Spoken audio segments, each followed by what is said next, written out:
La lección este año, la pregunta es ¿cuándo lo vamos a hacer?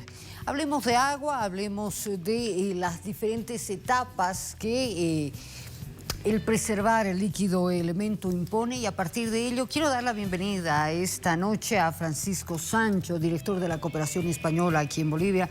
Bienvenido, buenas noches. Muy buenas noches y muchas gracias. El agua es vida. El agua es vida y el agua es imprescindible y sin ella no habrá vida. Bueno, dentro de esto, hoy aparecen una serie de porcentajes, de cifras que llaman la atención. Cuando se habla de un 80% del agua que se utiliza en los domicilios, que no se reutiliza, que se bota, estamos hablando de agua perdida. Estamos hablando de agua perdida, hemos cambiado mucho, hemos crecido mucho poblacionalmente, y tenemos que aprender a reorganizarnos, ¿no? Y el ciclo del agua, desde su captación hasta su consumo y su reutilización, tiene que ser replanteado desde políticas públicas y también desde responsabilidades individuales. Ahora, me ha llamado mucho la atención que España, dentro de ese brazo de cooperación en Latinoamérica, fija la atención en el recurso agua. ¿Cómo? ¿Bajo qué mandato? ¿Por qué? Bueno, esto ha sido una relación que España ha tenido con todos los países latinoamericanos. Fueron los países los que marcan las prioridades y sus necesidades, y hubo un gran acuerdo, un acuerdo que fue la creación del Fondo de Agua, con 1.600 millones de dólares, y determinados países han ido presentando sus proyectos para ejecutarse. ¿Los países presentan o ustedes asignan según la necesidad que ustedes ven? Los países presentan y hay varios criterios: que los países tengan políticas públicas definidas y tengan compromisos políticos para ejecutarlas, y a su vez, evidentemente, respondan a las necesidades de los ciudadanos. Hablemos del caso Bolivia. En el caso de Bolivia, podríamos decir que el FECAS ha sido el segundo país más beneficiado, después de Haití, y sobre todo Haití porque tuvo el terrible terremoto que hizo una destrucción brutal. Bolivia tuvo unos compromisos y, de hecho, claro, ha cumplido sus objetivos de los objetivos del milenio 3 años antes. Eso define ya que Bolivia tenía un problema, definió el problema, puso en marcha una serie de políticas y nosotros nos sumamos a ella. Nosotros hemos hecho fundamentalmente contribución económica, alrededor de 200 millones de dólares, saneamiento y agua potable. Pero ha sido el país y las empresas bolivianas las que, por licitaciones, en función de las necesidades que el Ministerio de Medio Ambiente ha priorizado, en acuerdo también, obviamente, con autoridades locales, departamentales y municipales, porque hay en algunos de los proyectos siempre hay una contrapartida, hace que también se responsabilicen las autoridades locales y los ciudadanos, ¿no? Pero siempre las propuestas y la programación es del Ministerio de Medio Ambiente. Si hablamos de locaciones, ¿se ha priorizado lo rural, se ha priorizado lo urbano? ¿O qué tipo de zonas, qué tipo de municipios han sido beneficiados con este programa? Se ha priorizado fundamentalmente zonas periurbanas y zonas rurales. Zonas periurbanas porque, viendo también el perfil de Bolivia, Bolivia ha crecido mucho en su urbanización, ha invertido su población. Antes era un 60%, un 40% rural y urbano, y ahora es completamente al revés. Es 60% urbano y el 40% rural.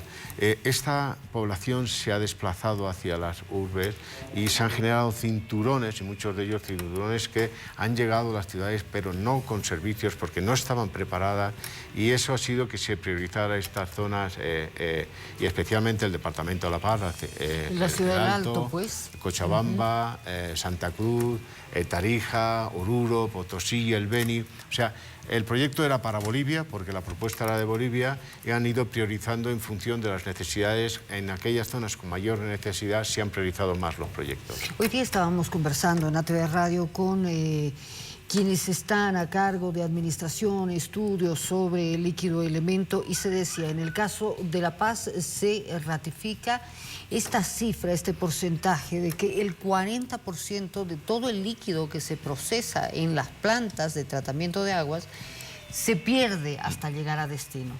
Sí, bueno, los procesos de urbanización tienen evidentemente que tener una atención muy importante. Se construyen redes de distribución de agua potable, pero se necesitan renovaciones permanentes. Mantenimiento. Eso son responsabilidades ya de las empresas que llevan, empresas públicas o como sean, para los suministros.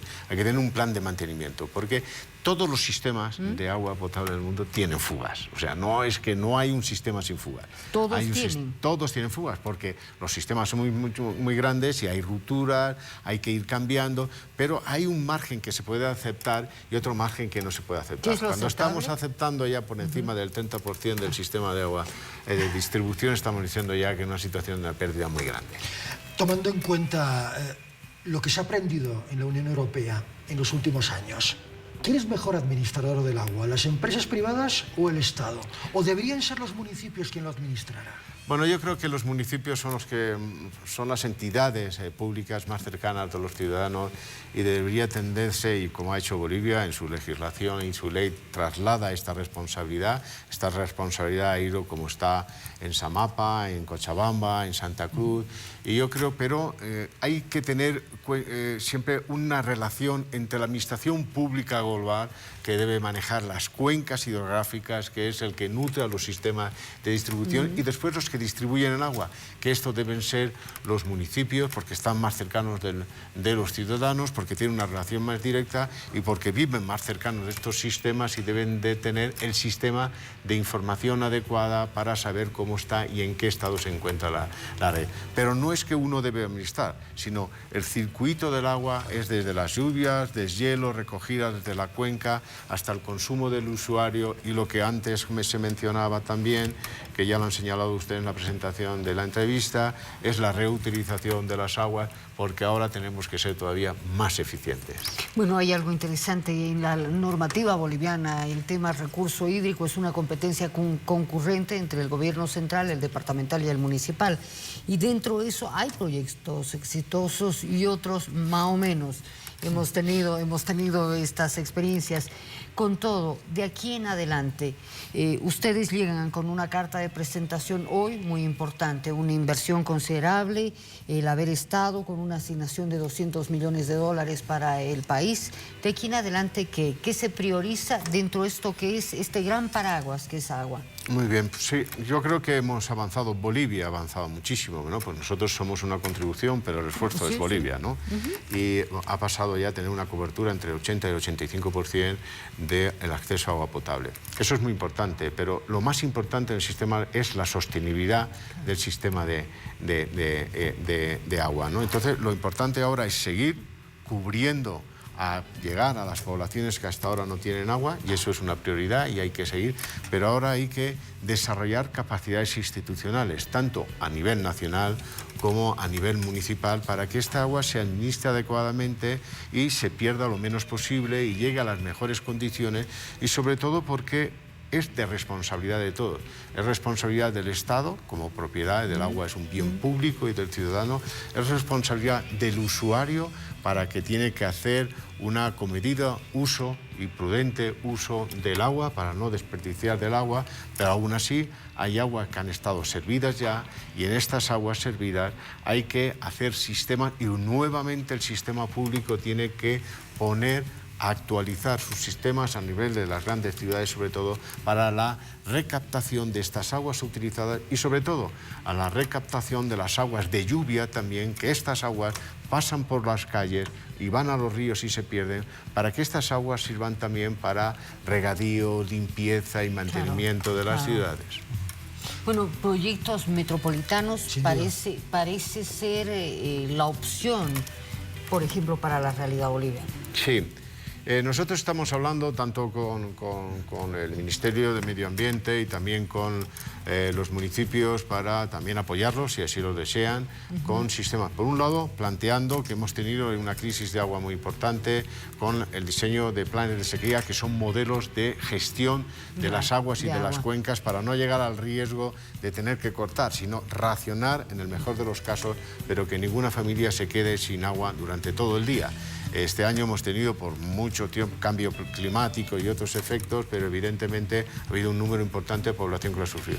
Hemos estado trabajando en planes de sequía, pero también tendremos que estar trabajando en fortalecer las empresas, en mejorar sus sistemas de información, en sus tasas, en fin, todo lo que sería la administración más eficiente del agua. El agua es vida, me voy a quedar con esa frase esta noche. Muchísimas gracias. Muchísimas gracias por la invitación. Bueno, pero el agua es vida. Y Cochabamba lo sabe. Vamos contigo, Ariel.